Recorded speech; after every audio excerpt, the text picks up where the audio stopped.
Hello and welcome to a live news update. I am Olubinga George. The headlines: El-Rufai dares Buhari. Presidential candidates G5 PDP leaders are backing revealed.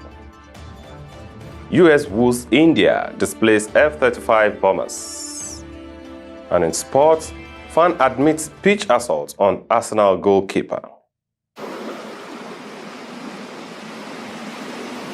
This is Alive TV.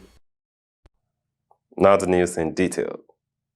Kaduna State Governor Malam Nasir El-Rufai has declared that old Naira notes remain legal tender in Kaduna State. El-Rufai's declaration countered President Muhammadu Buhari's pronouncement during his nationwide broadcast earlier on Thursday morning. Alive News reported the Nigerian leader had maintained earlier today that the Naira redesign policy by the Central Bank of Nigeria stands. Buhari said only the old 200 Naira notes would be acceptable for transactions, while the old 500 Naira and 1000 Naira remain banned as announced by the Apex Bank earlier. He had asked Nigerians to take the old denominations to the CBN and designated places. However, in his statewide address on Thursday night, Governor El-Rufai declared that all the old Naira notes would remain legal tender in Kaduna until the Supreme Court of Nigeria decides otherwise. El-Rufai said the federal government had asserted that the reason for the banning of old 1000 Naira and 500 Naira notes was because they had been destroyed after the deadline.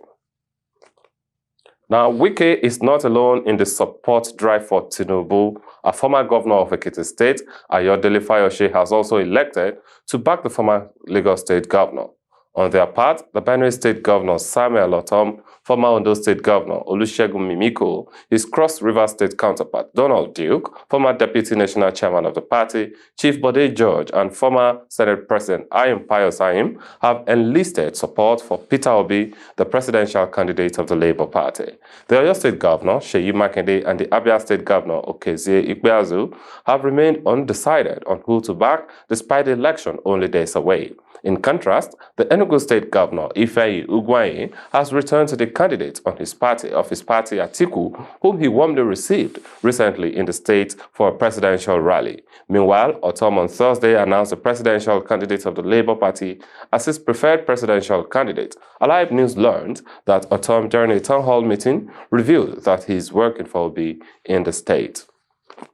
Now, away from that, the United States brought its most advanced fighter jets, the F-35, to India for the first time this week alongside F-16s, Super Hornets, and B-1B bombers as Washington looks to woo New Delhi away from its traditional military supplier, Russia.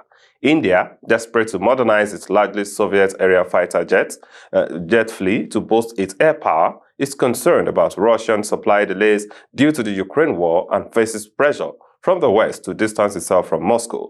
The American delegation to the week-long Aero India show in Bengaluru, which ends on Friday, is the biggest in the 27-year history of the show and underlines the growing strategic relationship between the United States and India. In contrast, Russia, India's largest weapons supplier since the Soviet Union days, had a nominal pace. Its state-owned weapons exporter, Rosoboron Export, had a joint stall with United Aircraft and Almaz and Tay, displaying miniature models of aircraft, trucks, radars, and tanks.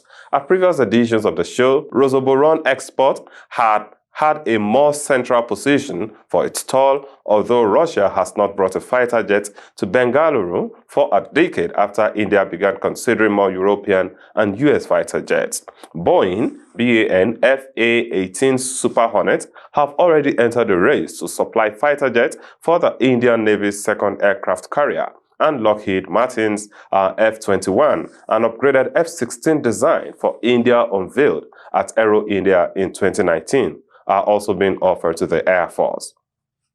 And now in sports, a man has admitted attacking Arsenal goalkeeper Aaron Ramsdale following the North London derby at Tottenham Hotspur Stadium last month. Ramsdale, 24, kicked in the back after the Gunners beat Spurs 2-0 in the Premier League match on 15 January. Joseph Watt, 35, from Dalston, Hackney, appeared at Uxbridge Magistrates Court where he pleaded guilty to assault by beating. He also admitted throwing 4 coins onto the pitch during the match. Ramsdale had been instrumental in securing Arsenal's 2-0 win in the North London derby between the two close rivals. The court heard he had been celebrating the victory and collecting his belongings from behind the goal when he was attacked. Tottenham supporter Watts ran down the stairs from where he was sitting, climbed over a barrier onto an advertising banner before kicking Ramsdale and running back into the stands. In a victim statement read to the court, Ramsdale said he had to see a masseuse because his back felt heavy, but there were no marks to his skin. The England international added he had become more wary about similar incidents happening in the future. Watts admitted he was drunk at the time, having had 6 pints, while the court heard he was considered to be of good character. In addition to the assault charge, he pleaded guilty to throwing a missile into a football playing area and going on to an area adjacent to a playing area.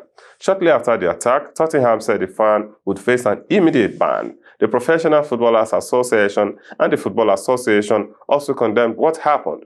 The hearing has been adjourned until later. And that's news update for today. Thank you for joining us. I'm Olubenga George. Have a great evening.